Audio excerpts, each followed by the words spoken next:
Views expressed by Casters Guild members are only the opinions of that member, and that could change from day to day. Guild members may use mature language, but that in no way means they are mature. Listener discretion is advised. The most recent episode of The Mandalorian has us jealous of Rhett and Link. The finale of The Last of Us has us questioning Star-Lord's motives. And for the first time in a long time, it's Morphin time. And that's the spell we're casting tonight on Casters Guild.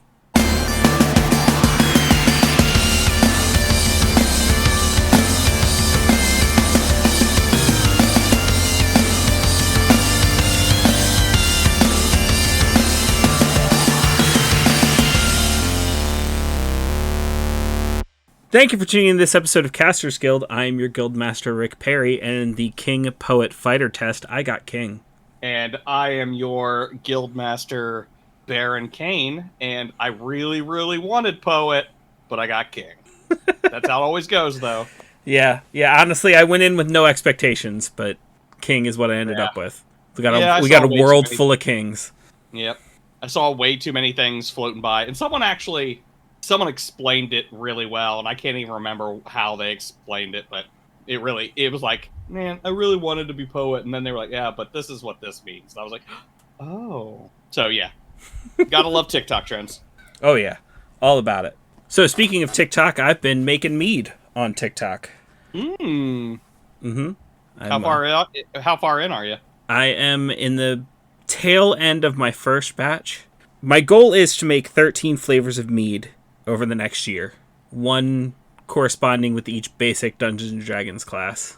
So in the jug, I've got Cleric, Monk, Fighter, and Warlock. Yeah, my first attempt at making mead didn't go very well, but the room smelled great after.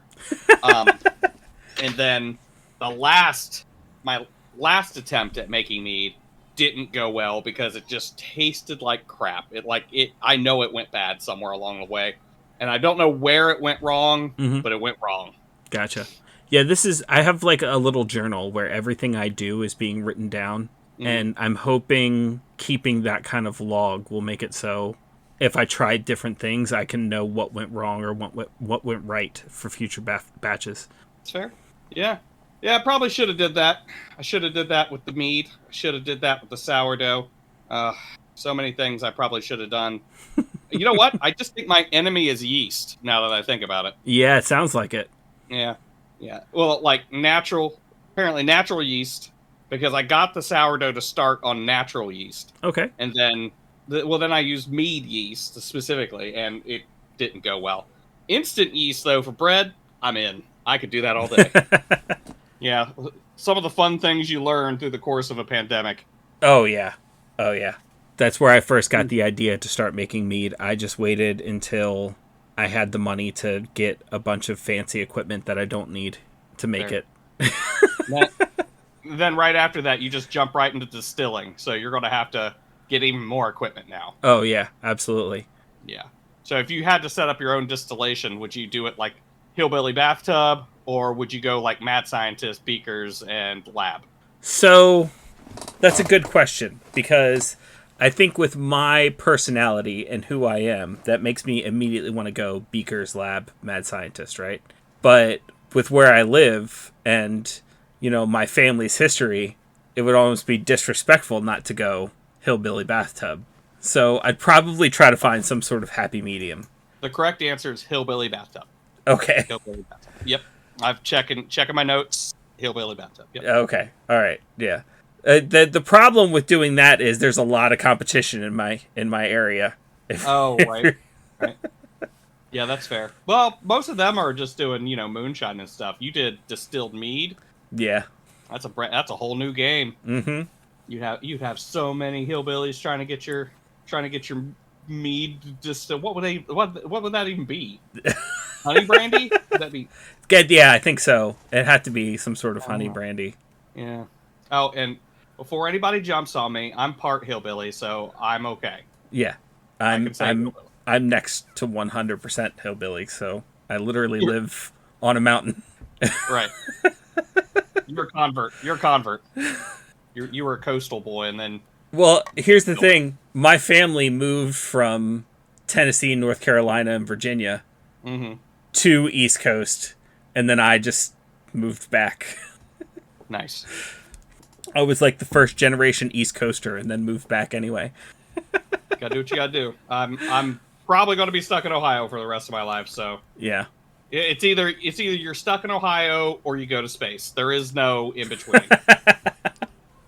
I mean, let's start looking into getting you an astronaut's license. Fuck that. No. Nope. I am very much Bones McCoy in that situation. Well, the J.J. Abrams Bones McCoy, I should say.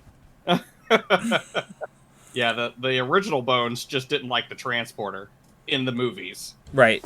He was fine with him in the show. Maybe he saw too many accidents. They had to give some sort of conflict. I did something kind of neat this weekend. Oh yeah, what was that?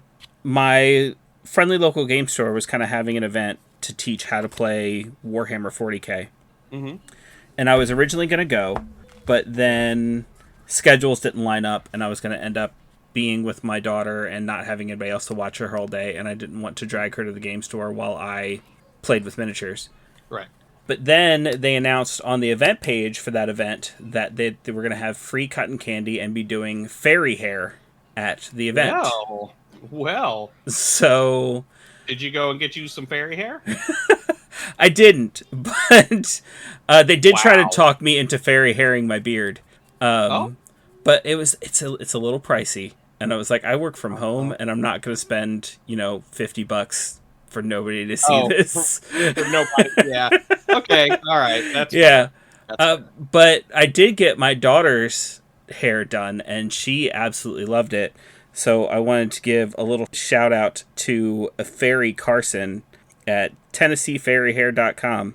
He did a great job with her and made it a magical experience, and she got unicorn rainbow fairy hair and got covered in sparkles, and she loved it, and it's still in her hair. It's almost a week later, and yeah. That's awesome. That's awesome. Was it locally sourced? Oh yeah, absolutely. Okay, good.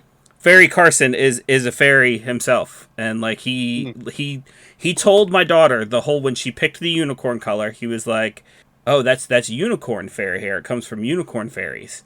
He's like, "Their job is to protect the unicorns." He's like, "Have you ever seen a unicorn in real life?" And my daughter said, "Well, no." And he said, "See, the unicorn fairies are doing a great job." Nice. Good on him. Yeah. Yeah. Speaking of, I don't know if I mentioned this in the last podcast. Speaking of kids, and then the subject right before that of Star Trek, my kid is jumping headfirst into Star Trek. I really don't know if I mentioned this. Anyways. I don't know if you mentioned it on the podcast or just mentioned it to me, but I do remember it being a thing. But yeah, that's super cool.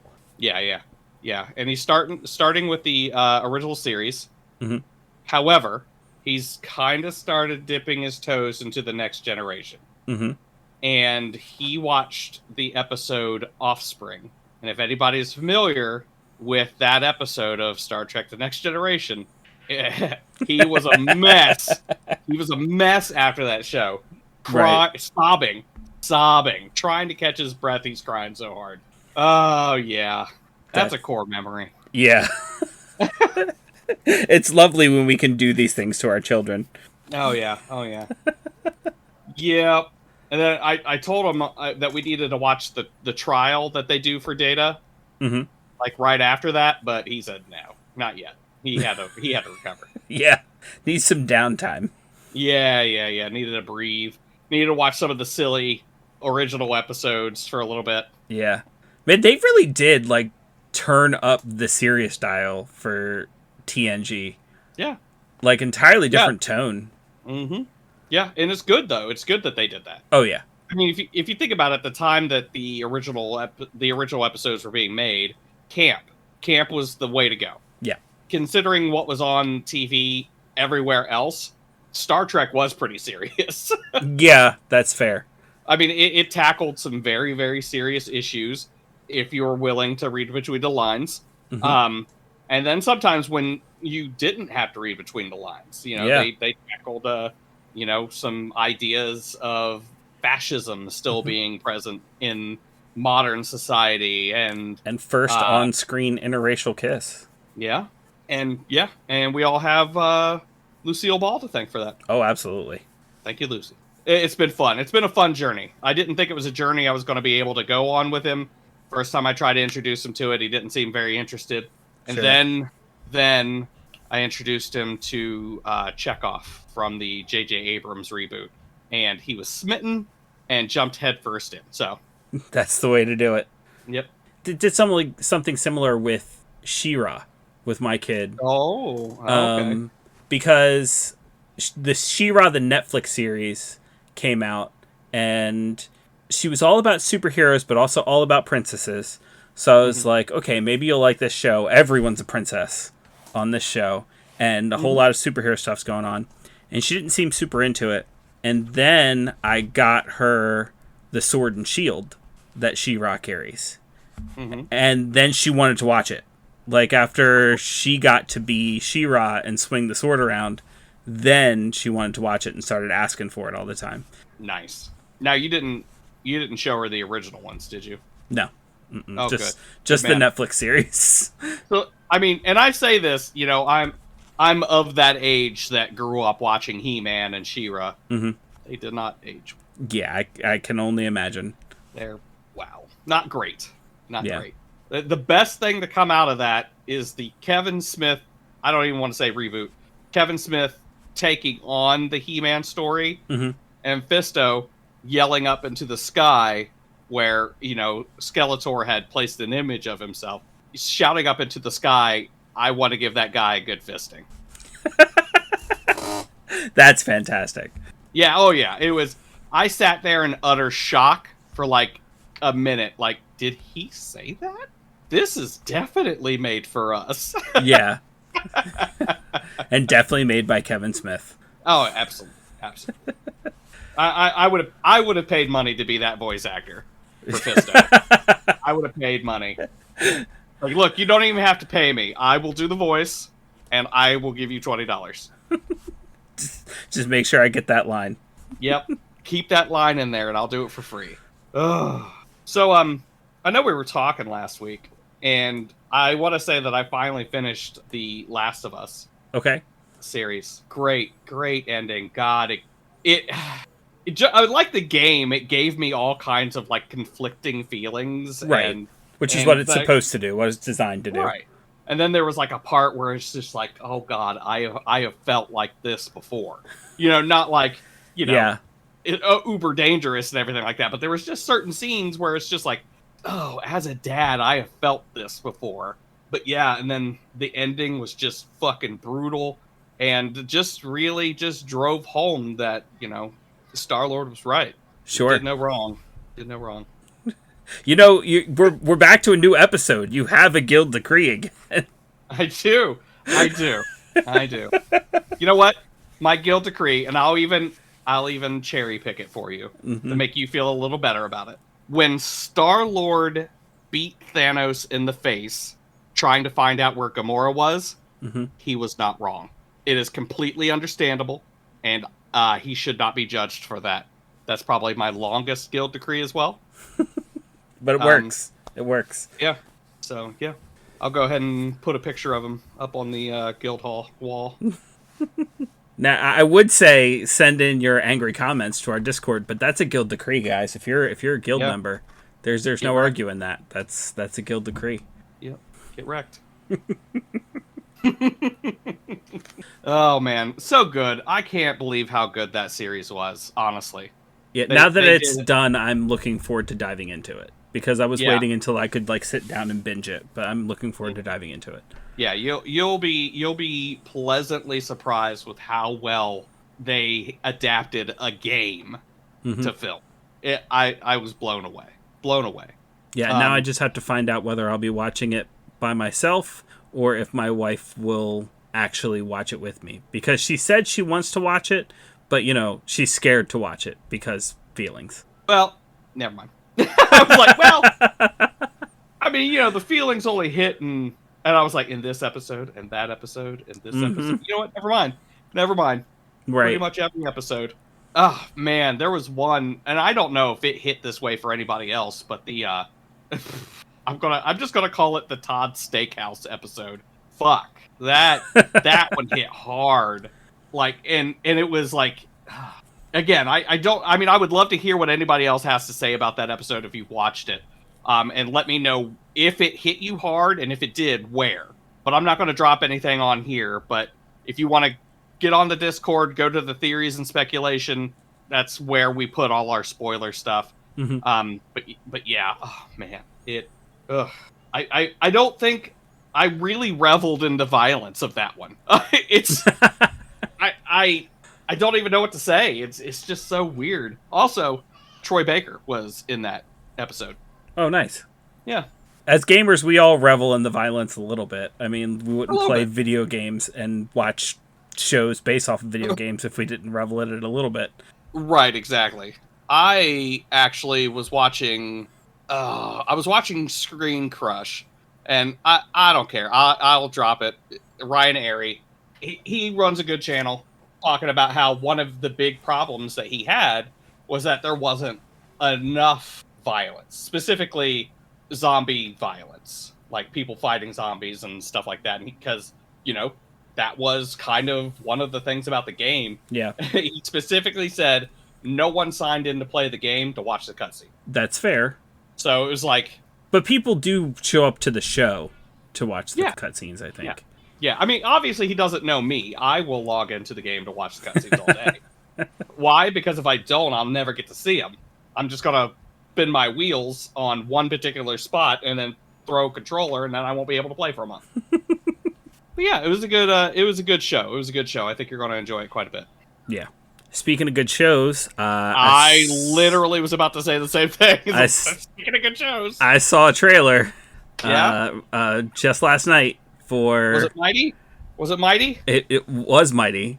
One might even say that it was Morphin. Oh, was it the Morbius? Morbius show? No. Oh, you said Morphin. Yeah. Morphin. Got it. Morphin. Sorry. But, man, we were just talking about how much we love Power Rangers in the first episode. Mm-hmm. Rest in peace, JDF. Yeah, I was about to say, we were saying it in a really sad way. But yeah. But Mighty Morphin Power Rangers, the original, is back in the new Netflix, I don't know if it's a movie or a show, called Once and Always.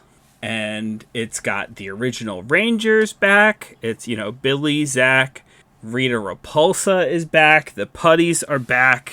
I think that the voice of Rita Repulsa is back, obviously. But it's not definitely a body double, but... Right. Oh, man. They gave Rita complete credit for killing Trina, too. Yes. They just dropped that shit in the trailer. Fuck. She killed my mom. Holy shit. Yeah, I guess she did. I guess that happened. Wow. But yeah, and just so everybody knows, the original actress of that character did die. Right. In a, just a terrible car crash. And I always have a weird feeling when they use a actor's real death as a plot point. Right. You know what I mean? This includes Wakanda Forever. Yeah. It just feels weird because it just feels like they're using their death to make money. You know what I mean? I mean, if you look at it, if you break it down, they're using their death as a plot point to make their movie better. Right. To make money. So I really, really hope that them making this movie, the actress's family gets money. Yeah, some sort of cut. You know what I mean? Yeah, and since they dropped her name in the trailer and said, I imagine at some point in time they're going to mention JDF as well. Yeah. Because he would have been the first person to sign on to this project. You're right, yeah. Which, really sucks because, I mean, when did he die? Last year? Yeah. They had to have been filming. Yeah. My guess is he was signed on for it at some point in time. Because there's no way, especially with the other actors who were signed on. As soon as they signed on, if Jason wasn't signed on, they would have called him. Either we're going to get scenes with him that were filmed, or they didn't get to his scenes yet, but he was signed on. But there was a small flash of the Green Ranger in the trailer. It could have just been like a Oh, I must flashback. have missed that. It could have just been like a flashback type thing, but yeah, all the Rangers were running next to each other, and there was the Green Ranger. Dang. And it wasn't the White Ranger; it was the Green Ranger. Right. So it might have just been a flashback, like because they kept showing like flashbacks of like old stuff too. So it might have just been a flashback, but Yeah, I'm doing some on the fly research right now. Like I knew that we were going to talk about it, but it's like for some reason I was like, man, maybe we shouldn't bring this up again.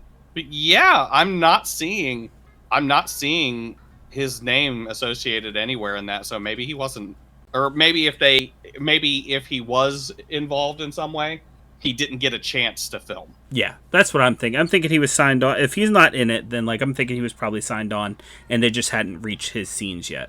Because if anything, if they were making a movie like that, like he would have been like a big reveal, right? Like the Rangers would have been down and out, and they'd have been like, "Oh no, we need help," and then boom, he shows up. Right. So they might have been filming all kinds of other stuff and just never got around to his scenes, or they filmed him and then when everything happened, chose to cut him out of respect. Like, yeah, that's fair. Depending on what was about to happen. So, who knows? But either way, no matter what happened, I'm excited. I'm going to watch it. It's going to be on Netflix in April. Yeah, I think a straight to Netflix is good for that as well. Yeah. I mean, Netflix has been doing a pretty okay job putting stuff out there, so. I'm just glad they're properly advertising it now, because for a long time Netflix was releasing a lot of stuff and there was no way for you to know that it came out unless you just happened to be scrolling Netflix in the right spot and be like, what's this? I just noticed too that the original Pink Ranger isn't in this either. Yeah. Amy Jo Johnson. I don't know not sure if they give a reason, but yeah, I just see like a quote that they asked her if she was in it or why she's not in it, and she said, "I never said no." So I don't know. She was also written off the show in the third season, so right. Maybe there's some hard feelings. I don't know. I know her and the Red Ranger at some point in time were written off the show and replaced with new. But the original Red Ranger's coming back, right? I don't know if it's the original Red Ranger or the one who replaced him.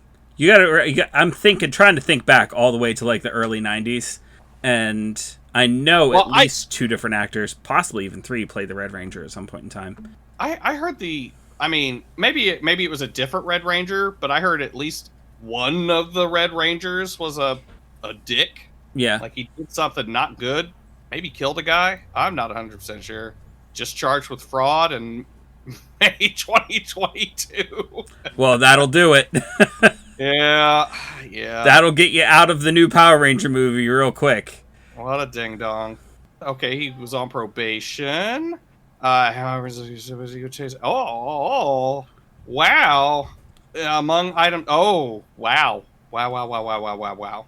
He also worked with the U.S. military as a healthcare provider in the Middle East for several years, though he's not actually. He was indicted on federal fraud charges related to the CARES Act. He conspired in a $3.5 million scheme to create businesses or use an existing business to submit applications to fraudulently obtain Paycheck Protection Program funding. Holy crap. What a ding-dong. Yep. Prosecutors alleged St. John co-defendants paid the ringleaders of the scheme and spent the money on personal purchases. Among items purchased, Austin bought himself a personal motorcycle.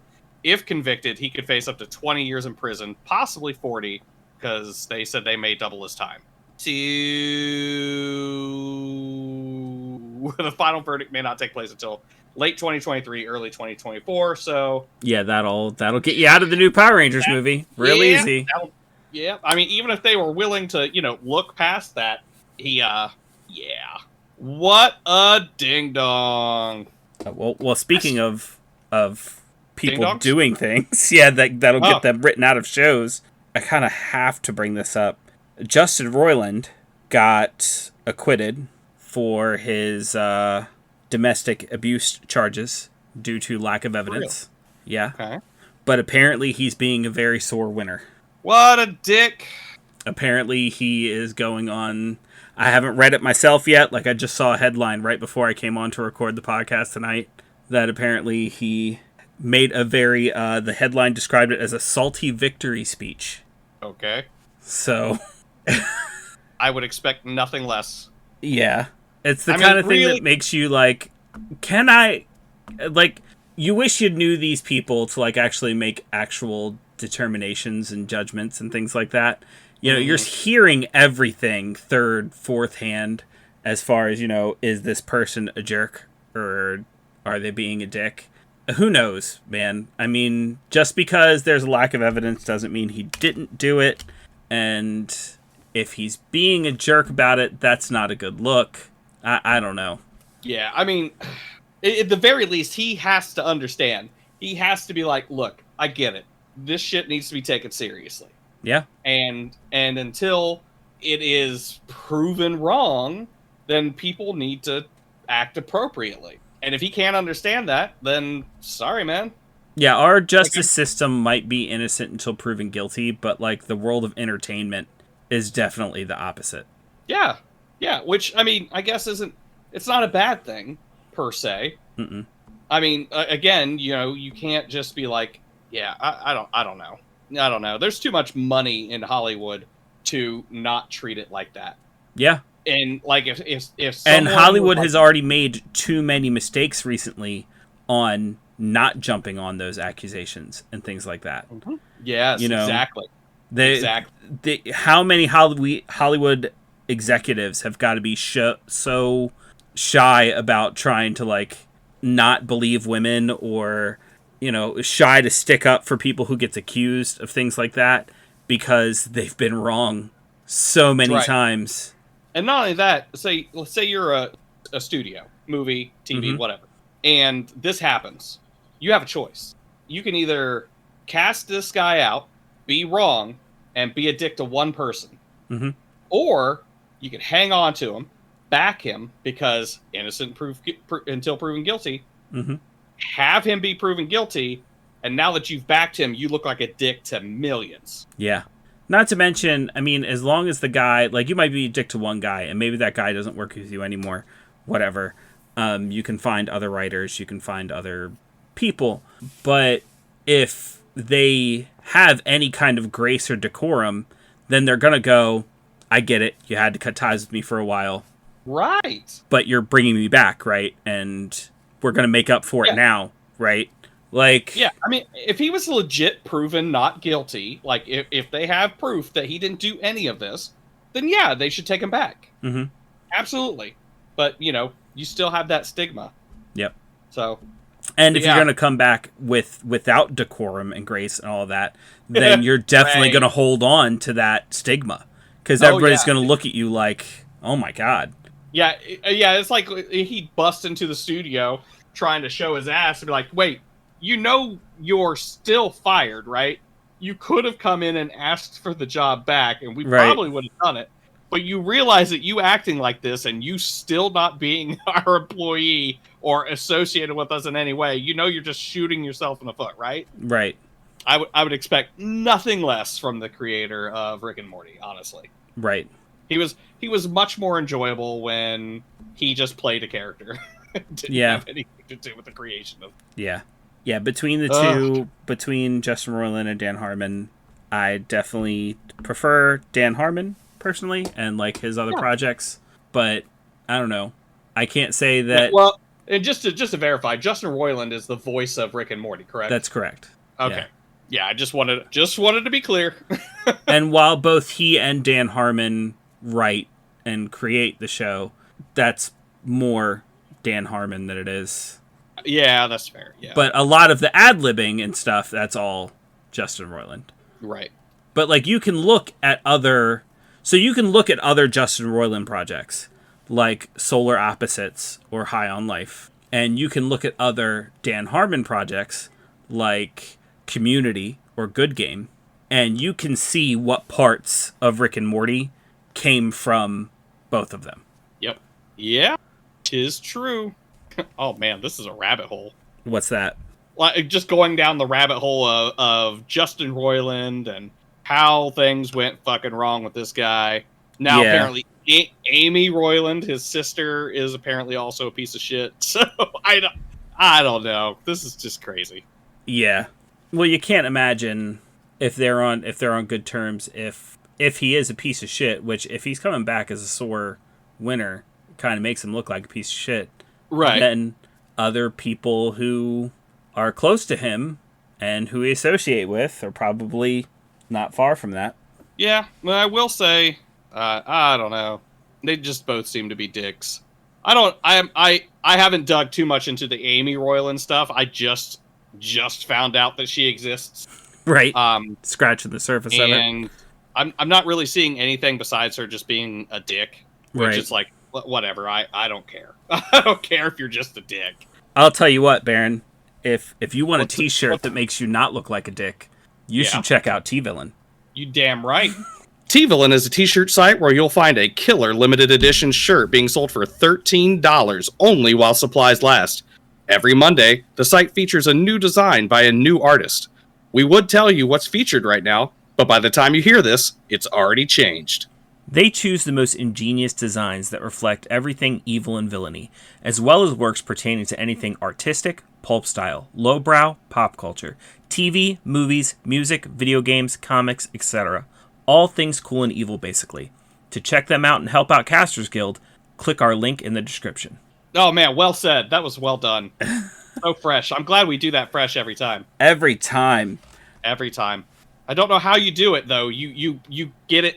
You get it every time on the same notes, the same cadence. You're so talented. Man, I'm just trying to be like you. Just trying to be. Hey, you can. Not so hard.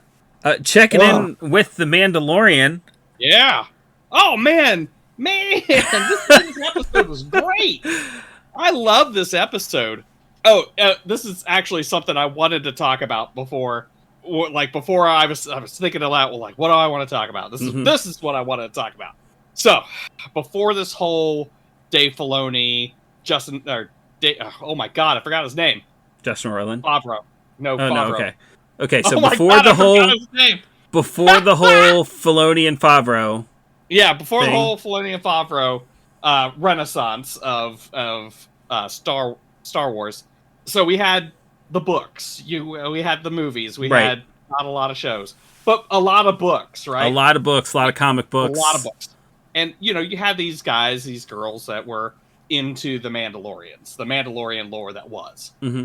And it's like, and before all of this, I was like, meh. Mandalorians just seemed like an edgelord thing to me. I don't really care. Kinda, yeah. You know what I mean? Now all this shit's coming out. I gotta say, I'm one of those guys. I'm one of those guys who's like, you know what? This new thing makes me like it. And I'm good with that. Yes. I'm so good with that.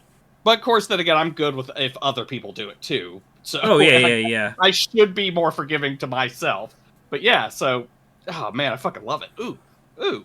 It just shows that when the right people get behind the project and can make the right parts of it shine, all of a sudden it doesn't seem like edgelord bullshit. It's like, oh man, drama.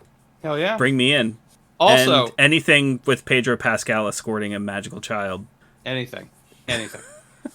Also, Rhett and Link, good Mythical Morning. Good Yeah. Mythical Morning. I have to say, they're getting their paws into way too many things.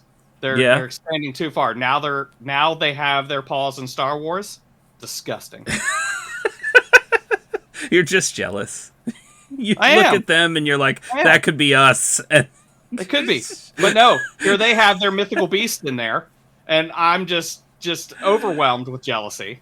Right. Why don't we have something like mythical beasts? By the way, in case you don't know, it's what they call their audience. Right. Yeah. The mythical beast. Mm-hmm. And then I'm equating that to the Mythosaur, the mythical beast. Mm-hmm. Yeah. We got there. Okay. Yeah. I like to over-explain things sometimes. 'Cause it's funny.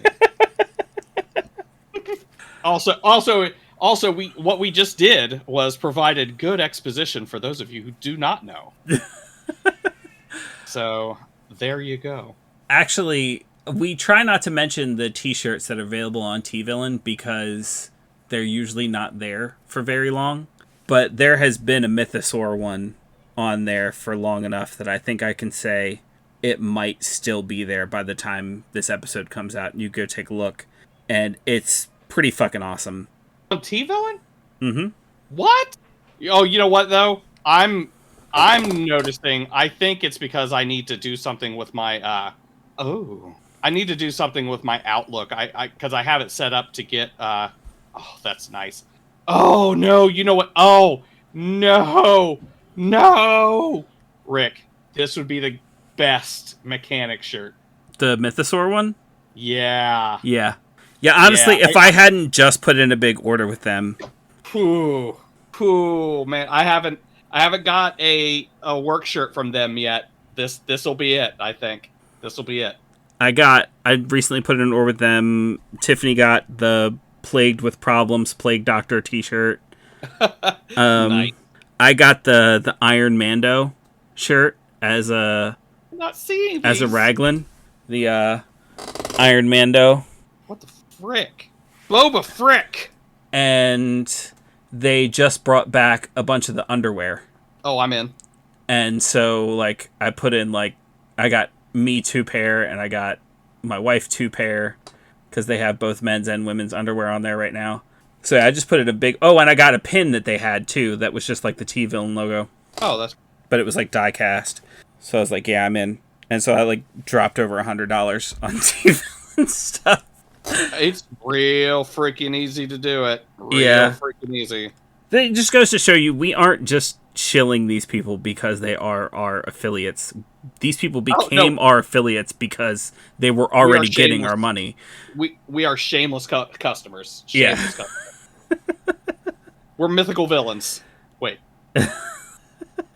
But yeah, if I hadn't just dropped that when that Mythosaur design came out, I might have gotten that as a mechanic shirt right away. Now, yeah, I will. I think that'll be worth it, even though I just dropped like $50 getting another shirt. Yeah. I was, I don't know what I was on, maybe Twitter, something, and then like this little thing popped up. Ashley Johnson is wearing this shirt, and it's a Molly Mock Tea Leaf shirt. Oh, nice. With like, and it's purples and greens, and it's got like all his symbols all over it. I'm like, man, I'm not even a huge Molly Mock fan, but I love that fucking shirt. I love it. They come out with some Caduceus Clay robes, I'm in. Yeah, you'd probably jump on that one immediately. You're looking for the Kickstarter for Yes, I am. Yes, I am. His name is Jon Favreau. Yes. His name is John. I didn't even have to look it up. It just came into my head. Just came right in my head. Yes. John came right in your head. We know. Oh, John, you dirty boy. Well, I'm going to have his brain baby, and he's going to owe me child support. Oh, so you're the one who's going to write Mandalorian Season 3. Yes, yes. Because that's going to be his brain baby.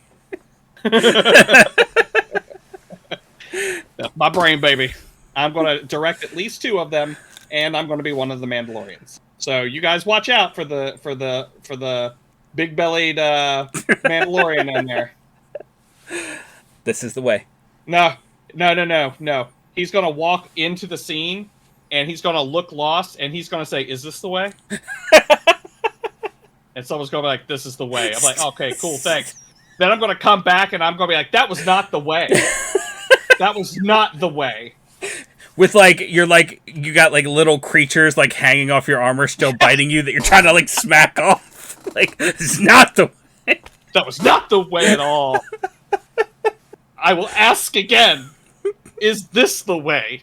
This is the way. All right. Come back. I'm just wearing the helmet. There were Jawas. There were Jawas. That was not the way either. I quit. That's when you take the helmet off and just Right. just throw it on the ground. It's not worth it. I'm going to go be a Jedi. Oh, that'd be fantastic, because then you could show up in like the next show where they're a Jedi and just like right. and just like have little scenes of you just failing entirely to be a Jedi. Just... I'm like a 44-year-old Padawan. The Force is not with me. We end up having a meeting with the Mandalorians. Oh, it's you guys. Well, I'm a Jedi now, and I'm above petty feelings. But your rooms are this way. They come back. They're only wearing their helmets. Yeah, there were Jawas in there, weren't there? Suckers. Why are they not paying us to write this shit? I don't know. I'd say we could be on SNL, but we don't do enough coke. Yeah, true. Also, with the other accusations popping up, but we're not into that either. So no, yeah, we don't fit the demo. No, no. Oh man, I totally had something else to talk about, and then you lost the way. I did. Lose. Oh man, I mean, there's a lot of stuff. There's a lot of stuff happening. Oh yeah, I'm excited. This weekend I'm going to be on like kind of a mini vacation with friends, so I'm not playing D&D. But the weekend after that, me and my entire D&D group are going to go watch the D&D movie. And then right after that should be a session that's going to wrap up a campaign we've been running for a while. And I've got quite a finale planned for them. I plan on inciting tears. Nice. I wish you the best of luck. That is one of my goals in every game that I run. Mm-hmm. Someone has to cry. Yeah. I met mine in like the 5th game, so now the last game's going to be a little anticlimactic, I think. Yeah. Or I'm just going to wreck people in the last game when it comes. Yeah. Just make them cry the other way. Mm-hmm. It's not an emotional cry, but it'll stop hurting me cry. Please. God. We have nothing left. Yeah, well, you just lost that too. Yeah. We actually just had a really good game in my group. Mm-hmm. We're running in a world that I created. Mm-hmm. So like I made this, and I know other people made races of this type, but I made a race called Feltborn, which are essentially animated Muppet. So 2 of the people in my game were like, I want to be a Feltborn. Cool. Okay, but we want to be Feltborn like animatronics from Five Nights at Freddy's. I'm like, okay. Okay, sure, we can make that work. I was being very much the yes, and yeah. So this last game, they found an old pizza. It's called Dingo Dog's Pizzeria in my world. Okay. And they found one, and there was a living animatronic in there who had lost his mind, and I got the spawn to choose the form of its destruction. Right before the game, I looked at him. I was like, "Hey, just name an animal," and he was like, "Ferret." I'm like, "All right." Oh, so I would have loved that. One of my favorite facts about ferrets, is a group of ferrets is called a business. Nice. So nice. I want there to be like a movie where like there's a couple of mob guys and one's carrying a great big briefcase, right? And the one looks over at the other and says, "Give him the business." And he just opens the briefcase and just like a mob of ferrets. You mean a business of ferrets? Yes, a whole business of ferrets. Just give him the business, and then opens the case. Yeah, this villain worked out pretty well. Like when you go into one of those places and you see those tubes that kids can go into and stuff like that, but they're usually in one little area. Well, apparently this Dingo Dog's, those tubes go everywhere. Right. So now imagine an animatronic ferret in these tubes. Yeah. It was nice. That works out lore-wise, too, because, like, if you did have, like, a pizzeria like that, if the tubes were everywhere like that, you probably would need a friendly animatronic to go get kids out of tubes sometimes. Mm-hmm. And... Yep. Yeah, he was scary, though. Yeah. But I will say this, after that, I was like, man, I really wish... I really want a ferret race now. Yeah. Which, I guess, again, in my world, Beast Person is a race, so I guess they could... So you could just go, I'm Beast Person, ferret. Yep. Or just like someone's like, I want to be a knoll. And I'm like, well, that is technically a hyena person, so you're in. Yeah. Yeah. I'm really glad that we still get to run games and have fun and create and stuff. Yeah. Because it got real close to us not being able to. Yeah. We definitely adapted to the internet quick. Mm-hmm. Now that we're able to meet in real person now, though, that's changing the game again. Oh, yeah. The game will continue to evolve and change all throughout. Yep. Oh, I have an addendum to my statement of never buying D&D stuff again. Okay. I take that back. I will never buy Wizards of the Coast D&D stuff ever again. Yeah, that's fair. Yeah, I'll buy, you know, all you indie companies that are doing D&D stuff, you Kickstarters, you Sons of Maine, I will buy your stuff. Maybe don't come out with so much of it, because my wallet can only take so much, but oh yeah. God, Yeah. some of that just it's just too cool not to support. Well, there for a bit, there was 3 books that all came out on Kickstarter, one right after the other, and I'm like, guys, fucking guys, Stop. I can't do this. It's like I can't just keep fucking dropping this money on you guys. But I did make a choice, and I went with the tavern thing, the tavern book that they came out with. Right. I'm trying to remember the name of the company. Runesmith is involved in it. Okay. Eldermancy. Look at that cover. It's a pretty cover. Yeah. So if anybody knows me, you know I have a weakness for taverns. Started with, well, I can't say started with. I've always loved taverns and D&D. And then Red Dragon Inn kind of fueled that fire. And then Red Dragon Inn came out with a Pathfinder expansion for taverns. Right.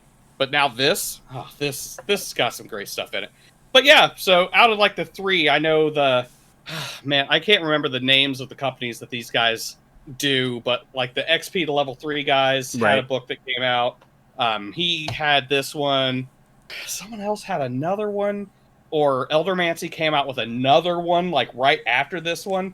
Just killing me inside, guys. I know Grim Hollow was shilling their book for a while. Grim Hollow, yeah, that's it. Grim Hollow came out with a new game. Ugh. So yeah, so all this good stuff is coming out from all these third parties. Why do I need to give Wizards of the Coast my money anymore? I don't. Yeah. I know Grim Hollow looked real good. Humblewood looked real good. That was the one that was all birds. Or bird people, I should say. Well, then there was the one that Eldermancy did for the familiars and companion pets. Oh, yeah. That looked really good.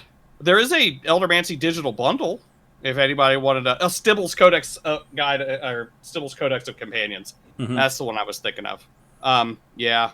So there's that. So much stuff. You don't need it. You don't need Wizard of the Coast. So. Nope.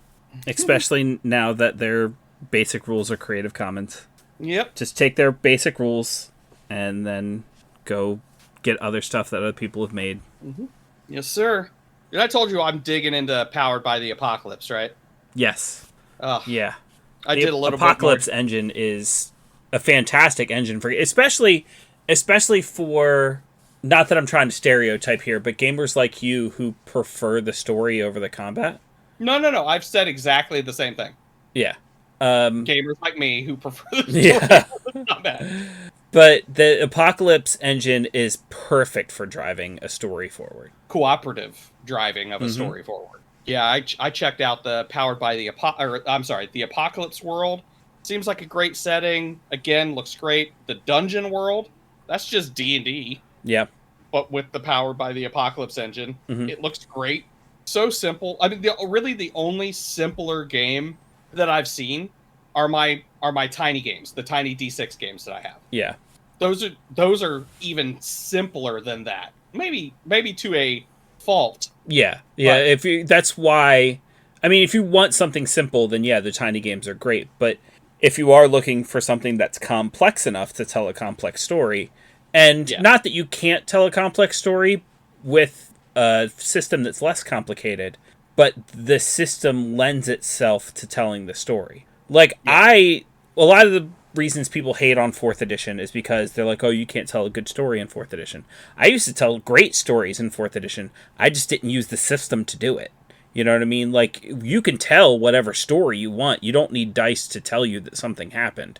You can be like, it happened. But the Apocalypse engine, the dice do tell you the powers that the different characters have lend to adding to the story. And every single one of the powers, it's not, oh, let's see if this happens. Like, I want to try a thing. I'm going to roll the dice and see if it happens.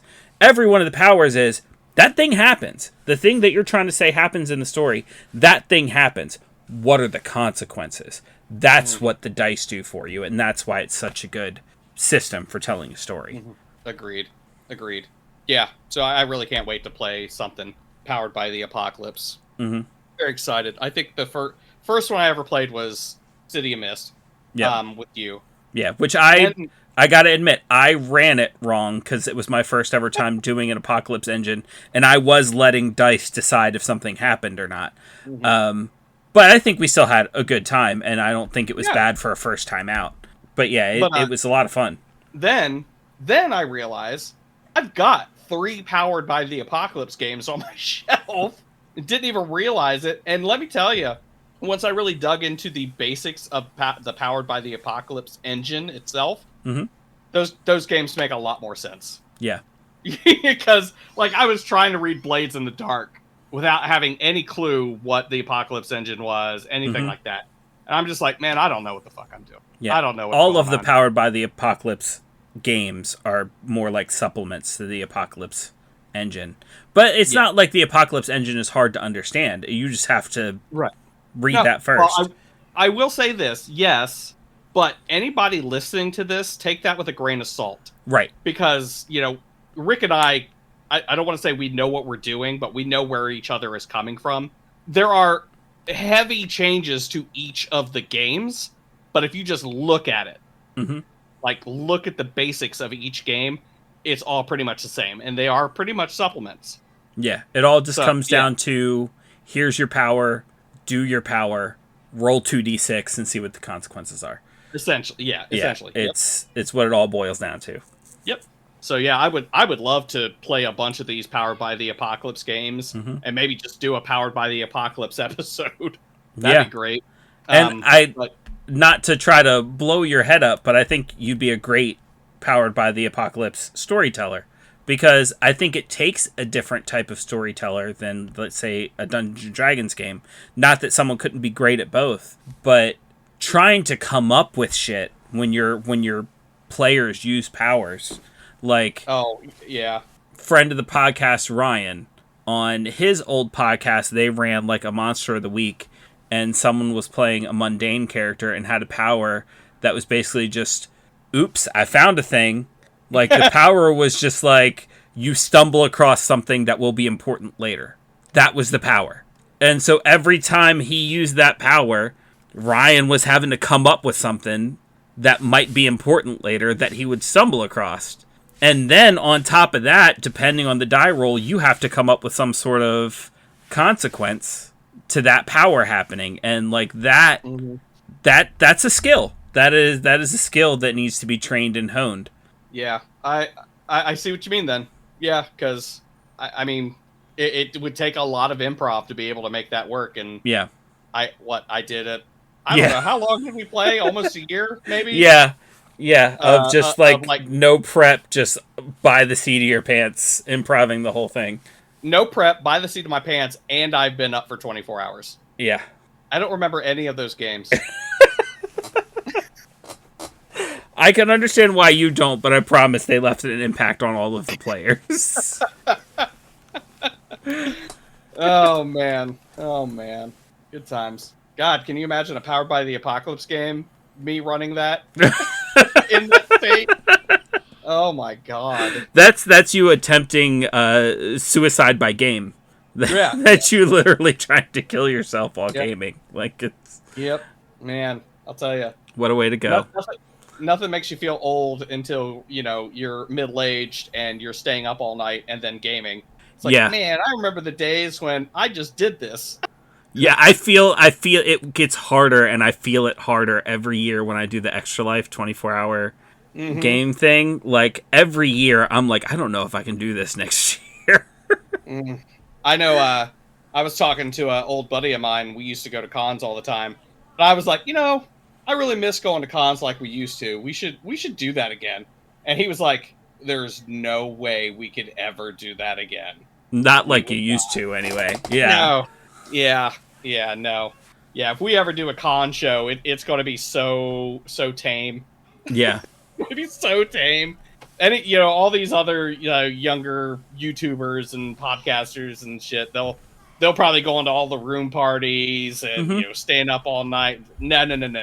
Well, you know what? That's cool. They can have the midnight slot, and we'll take the 2 p.m. It's fine. Sure.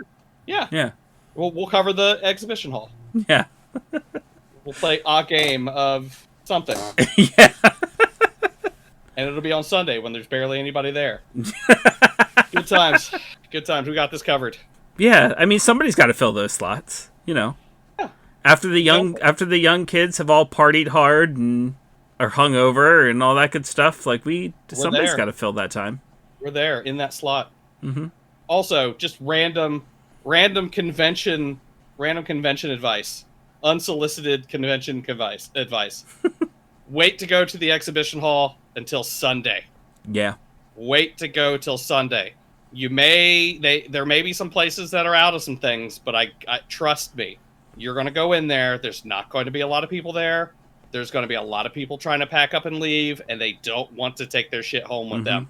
And they will sell it to you for a discount. And the thing is, if they are out of the thing, you're like, man, I really wanted this thing, and now they're sold out of it. They have a website, and it's not going to be any more expensive than it was at that convention on Saturday. But you might get a little cheaper on Sunday. Oh, especially like if you go up there. Like, let's just say you go up to them. Always ask them if they have it. Because if they do, they're like, oh, yeah, it's right over there. You'll go over there, no problem. If they're like, no, we ran out, man, you pretend like your day was just fucking ruined. Because it might have been. I don't know. Just go with it. And I'll tell you, you may even get it a deal online. Yeah. If you have to buy it online. Or, you know what? Sometimes they'll even take your payment there and be like, just give us... That actually did happen one time. We went and they were out of something, and they were like, yeah, we're out. And it was like, well, crap. Well, we were going to buy stuff. And they were like, well, hold on. You could just go online. And we're like, well, we really wanted the deal. Like, look, we'll give you the deal. You buy it now. We'll just ship it to you. Hey. They'll do it, man. I'm telling you. If they feel like a deal is slipping through their hands. I'll usually go to the hall at some point in time between panels. Like, if there's like a couple hours in between some panels on like a Friday or a Saturday, I'll go there to kill time and look at everything and kind of get an idea of what it is I want to buy. And then on Sunday, that's when I go. Yeah. Yep. Yeah, I'm to the point now, though, that I can't even go in on a Friday or Saturday. Don't want to fight the crowd. Oh, my God. If I had $1 for every time someone stopped right in front of me and just, like, held up the entire line because, they have a gigantic backpack on and a wizard staff, and it's like, guys. The exhibition hall is not the spot for your giant cosplay. No, I really wish people understood that. Yeah. I really wish people understood that. It's like, don't go to the exhibition hall dressed up. There are places for you to dress up. Yeah. Or at least not with your giant cosplay. I mean, well, even then, you might be just right in that the exhibition hall is not the place to dress up, because even I can't tell you how many times in cosplay I've been stopped in an exhibition hall by people who want a picture. Yeah. And that holds up traffic. Yeah. Yeah, I can. Yeah, that would be rough. Oh, can't wait to do conventions again, though. Well, I can tell you, I've already been recruited to run more games at a convention in September here in Tennessee. Nice. So I'll be doing that. And we might even be setting up a booth at that convention. I don't know yet. But it's not super expensive to set up a booth. And it might be a good opportunity for some people to come and talk to me or us if you can make it to Tennessee or whatever. But, yeah. Yeah. That's all the way in September. So we'll talk more about that closer to time. Indeed. Speaking of time, it's about that time. Oh no! Was there anything else that you wanted to throw in before we wrap this one up? I think I actually just got a text a little while ago, weirdly enough, we were talking about, what con you're going to be at. Mhm. Apparently, since we're not going to go to the pagan festival that we went to last year, the little group I went with then is going to be going to a convention, and they actually are talking about paying my way in. So Oh, that's awesome. yeah, I don't know if I'm going to go yet. Again, it's still kind of far away, and I don't like to go places that are far away. So Do you know which one it is? Yeah. Or can you say? oh my God, what is the name of it? Anime Central, I think. Where's it at? Chicago, Anime Central. Yep. But they're talking about getting the hotel and Anime conventions are a blast. yeah. I don't think I've ever been to one that is specifically an anime convention. Mhm. But, yeah, we'll see. Back in my baby geek days, when I was first starting to go into conventions, my first convention was Otakon, which was an anime convention in Baltimore. Mm-hmm. And yeah, ton of fun. Yeah, I think the closest I've been was Marcon, which isn't an anime convention, but there's a lot of anime stuff there. Yeah. So Anime can tend to take over any convention it's welcome at. yes, that's true. Yep.